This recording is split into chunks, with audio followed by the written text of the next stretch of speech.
What is up? That was almost a fade out. You almost faded out, but instead you fade. You weren't prepared. I like it though. Gene, I feel like something's come between us today. Not sure what it is. This guy. It's Rob Haar. What's happening, Rob? Look What's at going you. on, gents? I like that shirt. Yeah. Yeah, I've got a couple of them. Yeah, I do too. There you go. You got, Gene. Rob, you're giving everybody those shirts? Actually, yeah. I would think it's a marketing thing now. I thought it was a friend thing before, but you know what? Whatever. It's both. It's a branding thing. It's going to be an aggressive show today, folks. I think Carl's Sit back, full of get it. some popcorn. Feeling spicy. Let's go, man. What's up? What's up first? I know, Rob, what are you bringing in here? Like, how's your day going? How's the week going for you? No, it's going pretty good. It's, the it's warm here in Ohio, finally. And we are anxiously awaiting the coming of the cicadas. So, yeah. The cold weather delayed them, but what a so useless important. bug. No, dude. It only comes out every 20 years or whatever. What purpose does that serve? It's every 17 years. Oh, sorry. It's 17 years ago. I remember when they came out. It was like there was like black clouds. Yeah. Right. But they don't eat anything. No.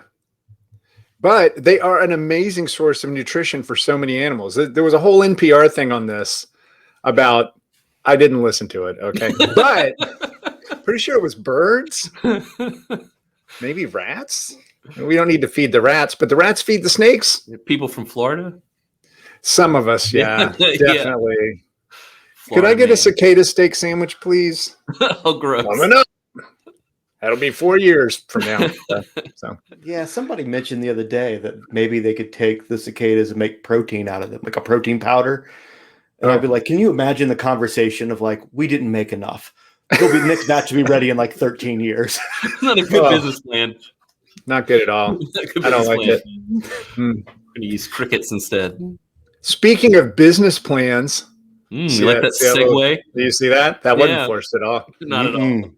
Gene, you know what I want to talk about, and so do you, Rob, because we already talked about it. So there you go. Folks, behind the curtain, we actually prepared, sort of. Okay. So last week, and we'll find out if anybody watches the show, because I don't know who posted this, but there was a graphic, a cartoon of two cowboys about to have a shootout, right? And one was supposed to be a client saying, what's it cost? And the other was supposed to be an agency owner saying, what's your budget? And I just went like, are we still doing this? It feels so lazy to me to be at a situation where we want to be experts and we want to be professionals and we want to help people understand what it takes to create something great of value that's going to benefit them. And yet we expect them to know what that would cost. So what I wanted to do today, and this is part of what's going to be in the next newsletter, which is late. I'm sorry to those people who actually asked. I'm like, that's amazing. But I want to talk about this. There are ways to help a client get to a budget, and I hate to manipulate, but there are ways if a client has a budget or a not to exceed budget that we can get them to share it. So that's what I wanted to talk about today. Is that why he's here?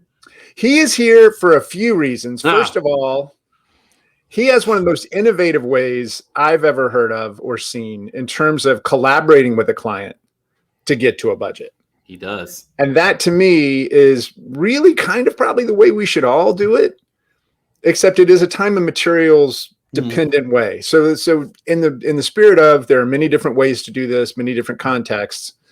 And then also, Rob has a new kind of universal theory of studio operations. And I wanted to get into that a little bit too, because I think once you have that set up, once you understand more about your operations, then you can be a little more on purpose about how you bring clients in. Anxious. because you're not nervous all the time. It's not like you're feast or famine because you've got things running a little smoother. So, and because God damn it, Gene, he's my friend. Yeah, there's Okay. that. Is that why he keeps hanging out? Well, that and I owe him some money.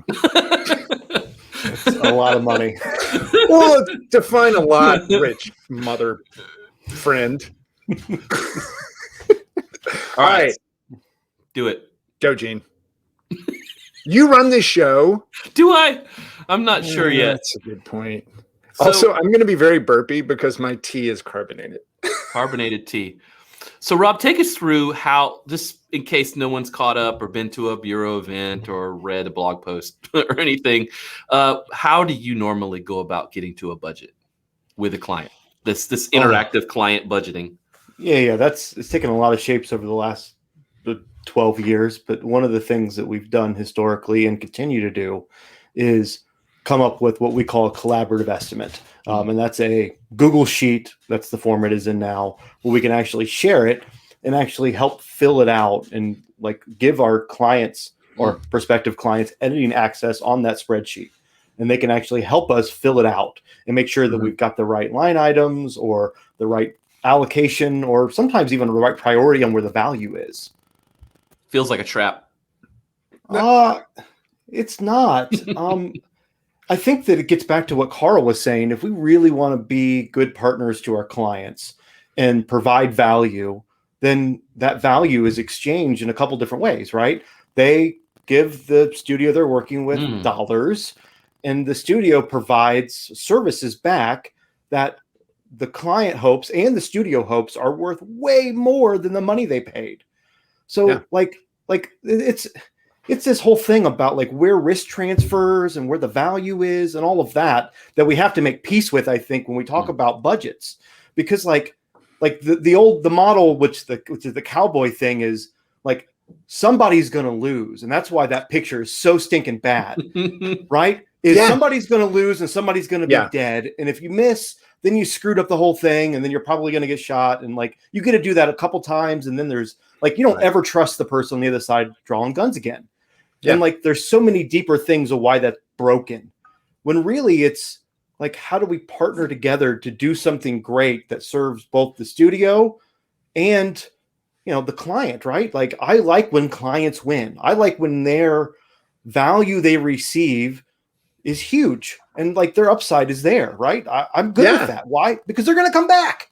And you then have the opportunity to share with other prospects. The reason it costs this is because this is the value that you will see. That's right. And to just, Rob, real quick, it's like when I see the way that you've done that with the spreadsheet, and I've heard you talk about it a few times, the thing I love the most is when you share that, and the way you've got it broken out. I don't know if there's a sample one we can link to, or if there's something we can share, a graphic or something, but when you do it, there'll be things like legal approval, or there'll be something around where you put a certain number of hours, and you've said a lot of times the client will bump that up because they know things we don't know about their internal processes. And so if we're operating in a vacuum without them, we're never going to estimate properly. And then we're going to get mad at them when we could just be honest and professional and sit at the table together and say, this is the way it goes. Help us get to the right number.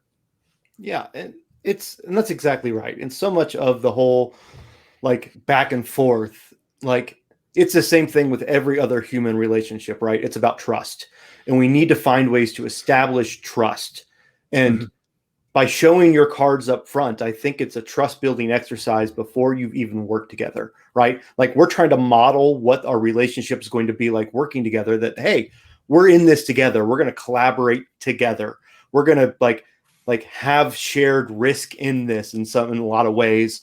Like, not that we're going to throw some things over the wall and come back and just have all the answers, because like, that's crazy pants. Well, and also, a lot of people, when they think time and materials, and that's the way Sparkbox runs. When you think time and materials, you think that there's not a budget. And that is so not true. You still have to help a client understand at some level. Now, we've worked with open-ended hours before, and the project never does well. We need some constraints. We need to understand kind of where we're going. Now, maybe an ongoing relationship, and that's a little bit different. But I also wanted to share Klaus Heisch, who used to run a shop called Juicy Temples back in the day. He had a way, he never did an estimate. What he would do is he would show clients other projects he had done. And he would say, this one was around $12,000. This one was around $50,000. This one was around $100,000. Look at these projects and tell me which one feels the most like what you want to accomplish. And then we can kind of back into the cost from there. And I thought that's another way to help somebody, a prospect who wants to build something, who doesn't really understand, if they can see some of the functionality, see some of the original art, see some of the whatever it might be, then they can be like, okay, I'm not ready, or okay, I'm going to figure this out.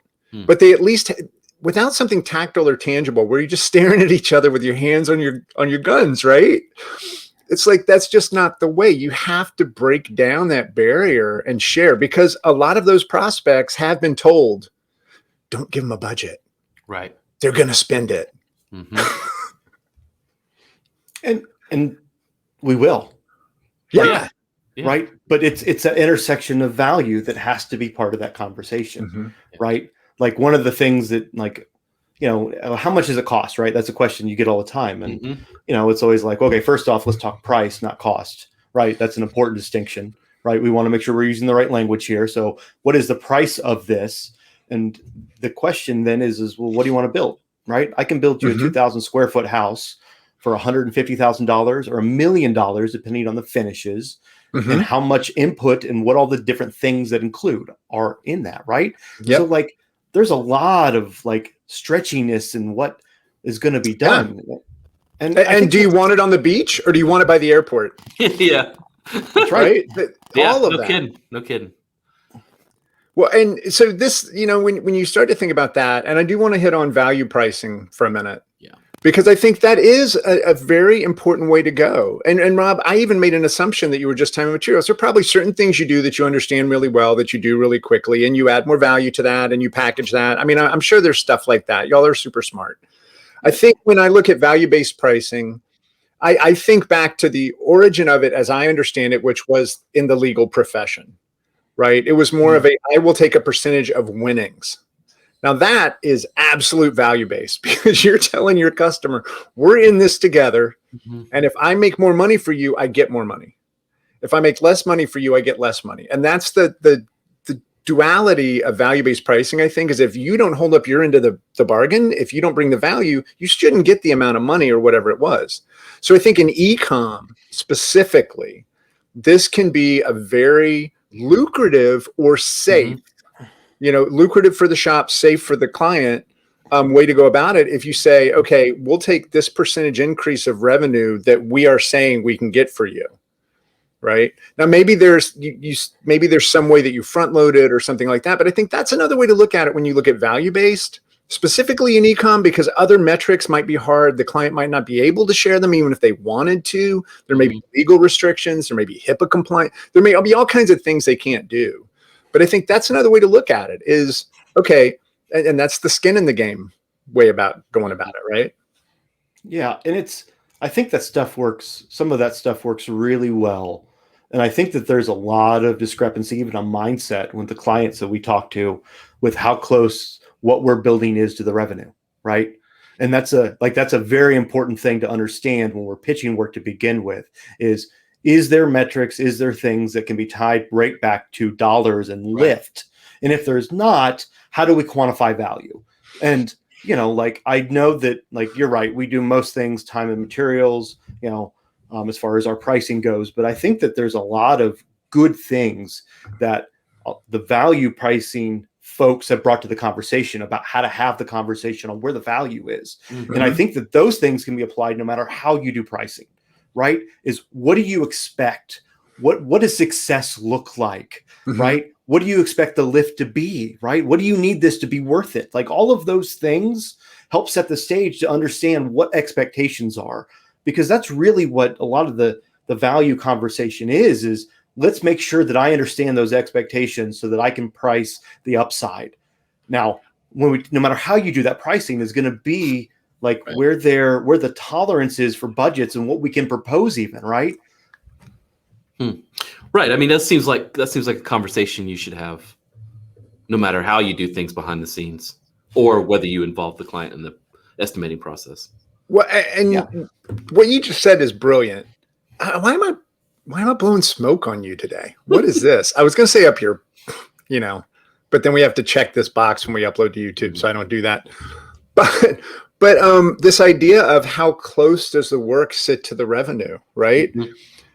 Value pricing a marketing site, there are so many different factors that are going to play in. Did the market shift? Did maybe the client provided the content which truly triggered whatever so it's like, but then it reminds me of what Fresh Tilled Soil used to say, because there's so many definitions of value-based. They said our value is the people and the experience that they bring. Mm-hmm. So that's why we cost more, right? So if somebody comes to you because they've seen your work, you shouldn't, at that point, if you know that you're building a marketing site, it's finite, you understand the criteria, you understand all of the boundaries and what you have to build, then that's a different thing than if you are creating an app or you're creating something that we know is going to change a ton of times. And Rob, I don't know if you're the first one to say it, but this idea of we're at the point of maximum ignorance when we start a project. Right. And so that's where discovery comes in as one of a great way to figure out what the cost might be, what the price might be. Sorry. So I want to get my language right, because I got Rob right there, and it feels like he could punch me if he wanted to. But that's another one for me is discoveries. I think are super important. A lot of people use them as kind of a litmus test if they want to work with the client or if the client wants to work with them. But I think it's way more valuable than that to be able to put some of these, again, kind of these criteria around it and be able to move forward that way to establish a budget. Mm-hmm. Well, but the other thing it does is it establishes trust, right? It gives us a chance to collaborate together to come up with a solution. And and one of the things that I think when we talk about discoveries or whatever we want to call them, discovery, strategy, the words keep shifting because definition, of course it does, right? Yeah. But whatever that initial piece that results in the playbook going forward, goals, and the first phase of implementation plan, right? That first step, right? Whatever that is, there's a huge piece of it that making sure that you explain that, hey, we're doing this to de-risk the project. Because the most dangerous thing on any project, the biggest risk is always solving the wrong problem or building the wrong thing. Mm-hmm. So we want to do a little upfront work to make sure we don't fall into that trap. Because there's no better way to blow through a budget than do the wrong thing for a while, right? Repeatedly. Yeah. But go ahead, Gene. Oh, I was going to say, those are also, I don't know the scale of, where you are versus things I've done in the past or whatever. But I like discoveries because it's a great way to weed out tire kickers. And, and I feel like when you say, hey, we need to do this discovery, it's going to be, a month long. We usually do them for this much. It also sets a tone for the overall scale of the cost of the project. And we usually say up front, when we do discovery, it's going to be around that 10 to 15% of that first phase. Right. So that's just what it typically is. Can I promise that's what it's going to be for you? Absolutely not. But that's the kind of scale that we're talking about here, right? And that seems to be where the tolerance is for that stuff too. Yeah. And two other ways, because you are going to sometimes come against a prospect who's like, I need a number. Yeah. Right. Constantly. I need a number. I have other shops that have given me a number. Mm-hmm. Why can't you give me a number? And I think one of the interesting things there, why are you laughing at me? Oh, because I love that question. Well, it's a great one. Go ahead. How do you answer that question? How do you answer that question? How does Sparkbox answer that? I usually respond back well, with the information you've given, I can't give you a number. I'm not sure anybody should be giving you a number with the information you have. Yep, that's right. And you know what? I think that's exactly the way to do it. It's and I've said it, and the way that I've said it was more like anybody who's giving you that number is going to change it. And you need to realize they don't know what the hell they're building for you. They just want a shot to stay in the game. Mm-hmm. We're not in that space. We're in the space of building great things for people that make them money. And we can't do that if we don't have an understanding of what you're looking to do. And that's where good, better, best can even come in. to help them figure out where they play. Like, good. Okay, we're going to use some third-party stuff where it's not going to be all original. You're not going to be able to own everything here. Some of it's there. Better, best, right? And giving them those opportunities. But the other thing, and I don't like this, although I did it a lot early on because I didn't really know what anything cost, is just the choke test, right? And that idea, and Rob, you would never do this. I know you would never do this because the risk is kind of out there. But when somebody says, look, I just need to know what it costs, and we say, you know, projects of this type generally are going to be in the $400,000 to $500,000 range. And you know what? If a prospect can't tell you their budget, but they can tell you what's not their budget, right? They know the not to exceed number, or what they are not going to go into their boss, or what they cannot get out of their operating budget to do this. Yep. And at that point, they'll be able to say, we really can't go over $20,000. Yeah. And then you say, okay, well, for 20,000, this is probably what you should look at. But that's a game, and that's manipulative. And although early on, when I was still trying to figure out how I was doing it, like that was the way I went a lot. Well, what's wrong with that? Why are you saying that's not a good way to do it? I don't know. I mean, it's like you're not understanding what they're trying to accomplish. You are at that point building to a budget, not building to success. And I think that, to me, it feels like you're really just trying, and we were just trying to get the money at that point. Yeah. And what you're talking about is like the whole concept of price anchoring, right? Is like you're throwing a number out there. And if you throw a number out there too low, like that is the quick draw, right? Like I'm going to throw a number out there. I'm going to shoot first, and I'm going to shoot in such a way that it's going to like change the whole game, right? But I think that like there's ways to make that not a game too. And we've been playing with this even on our own site. Is on our contact page. It talks about, you know, like what a standard engagement typically costs.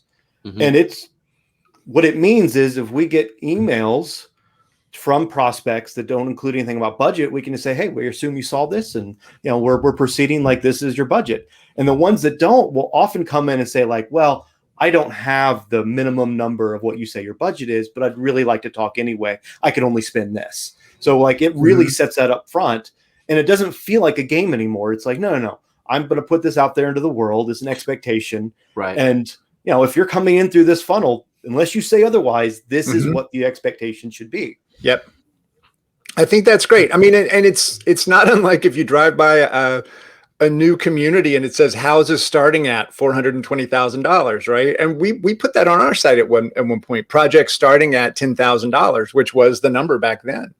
I think that, to your point of it being anchoring, I think that's it, right? You just have to give someone a place to start in their mind. Yeah. Well, it gets back to that whole thing that we talk about a lot with expectations, right? Like when you're in those calls, there is two sets of expectations. There's expectations on your side based on what you're hearing. And there's expectations on the client side or prospect side on what they're hearing. And if we don't give voice to some of those expectations and talk about real things, then we're both going to leave that call with different understandings. And that is the worst possible way we can start a relationship, is walking away thinking we both heard things and understood, but radically different realities. Yeah, that's bad. And we used to say all the time that, you know, we're not in a game of poker here. Somebody's not going to win and take all the money, and somebody's going to lose. This is more like a game of Frisbee. It's on me to throw it in a way that you can catch it. Nice. And then you have to throw it back to me in a way that I can catch it. This is not a zero-sum game. This is not operating out of a mentality of scarcity where somebody has to win and somebody has to lose. We all need to win so that we can all lift up, so that we can all do better for the next person that comes in the door. Wow, that makes me warm and fuzzy. Oh, that's what I wanted. I feel better now. All right, Rob, tell us about your unified theory of studio operations. My unified theory of studio operations. Ooh, I heard about this on NPR as well. So, or was it Harvard Business Review? It was one of the 3-letter N's and an R things. Anyway. Yeah.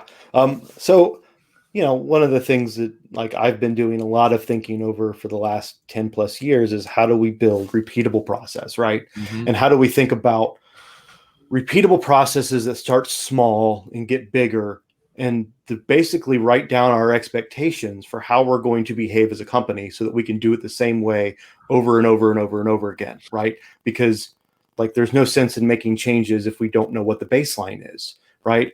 So that led to a whole bunch of different thinking about operations and how we do delivery and how we deliver products and how we talk about things.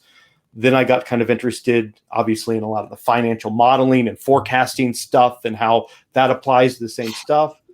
And then I found myself being really interested in biz dev and how all that stuff can be repeatable process. And so that led me to a place where I was sitting there kind of thinking about, delivery, finance, and biz dev as like the three pillars that our studios rest on, right? Like those are the three areas we have to get right, as well as humans kind of as the overarching concern. But what led me down this path of like this unified theory is talking about the interactions between those three pillars and how the interactions between them and how they relate to each other really is the magic to make our studios operate in a way that's cohesive and we can actually make money and be profitable and do it for a while, right? Like one of the things that we say a lot at Sparkbox is I want to, our business goal is sustainability and sleeping at night, right? Like I want things to be repeatable, and I want to do so in such a way where like I'm not worried about what's happening tomorrow. And so like the unified theory talks a lot about being able to put those three roles in place and how they should interact with each other in a way where they can surface data that the other roles need to know for everybody to be able to do their job better. Yeah, you shared that at Owner Summit, and it became a talking point for people.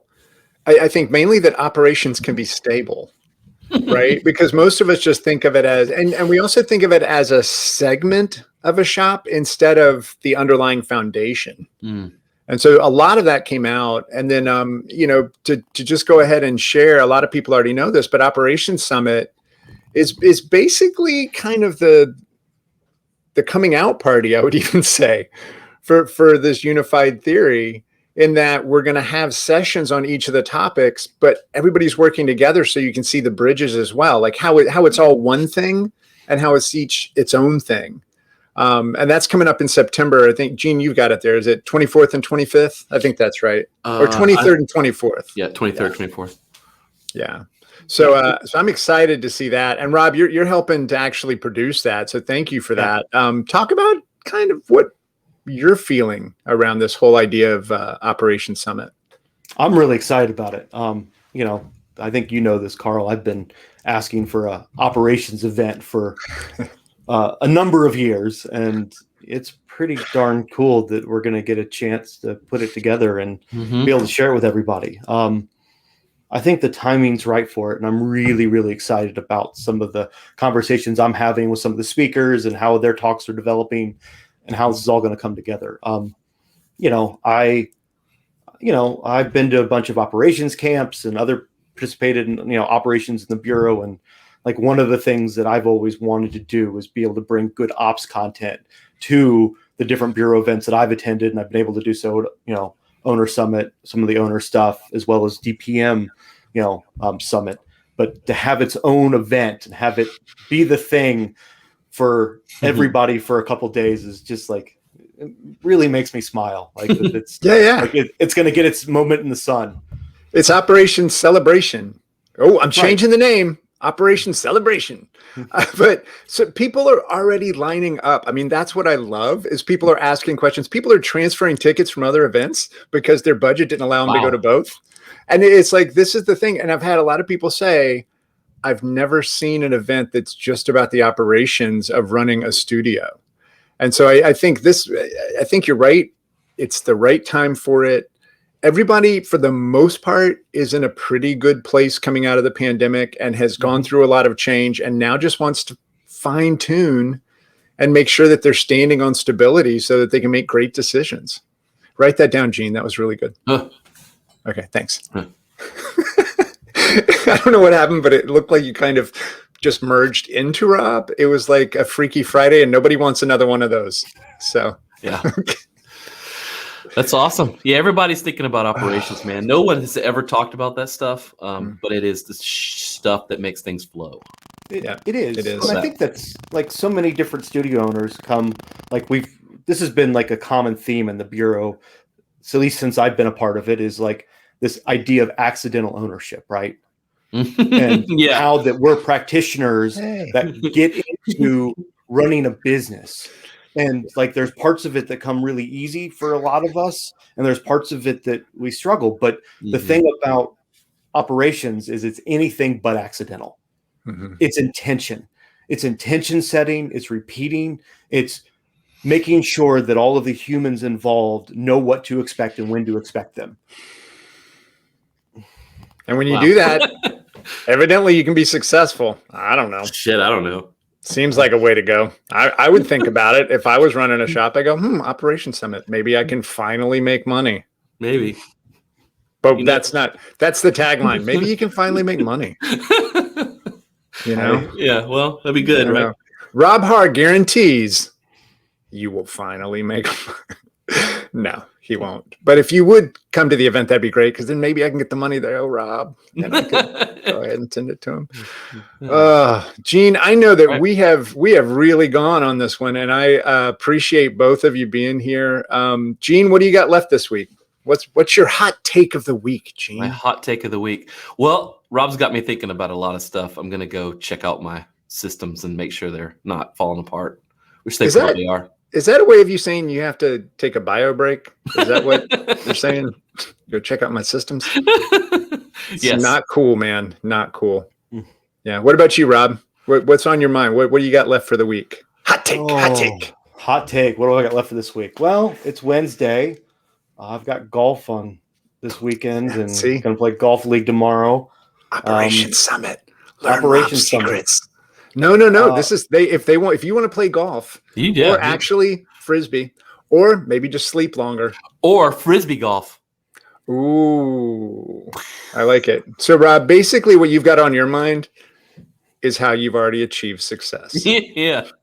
That, and there's I think, to be fair, like, the other thing that we've got going on is, like, there were Sparkbox is at an inflection point again with size-wise. We've kind of grown a little bit over the last year and even this year, and we're re-looking at a lot of our systems and trying to be intentional with them. And like, it feels like we're at a place. So that's like, there's a whole bunch of different initiatives in that where I'm pushing, it feels like an inch at a time on the different things so that they can get done.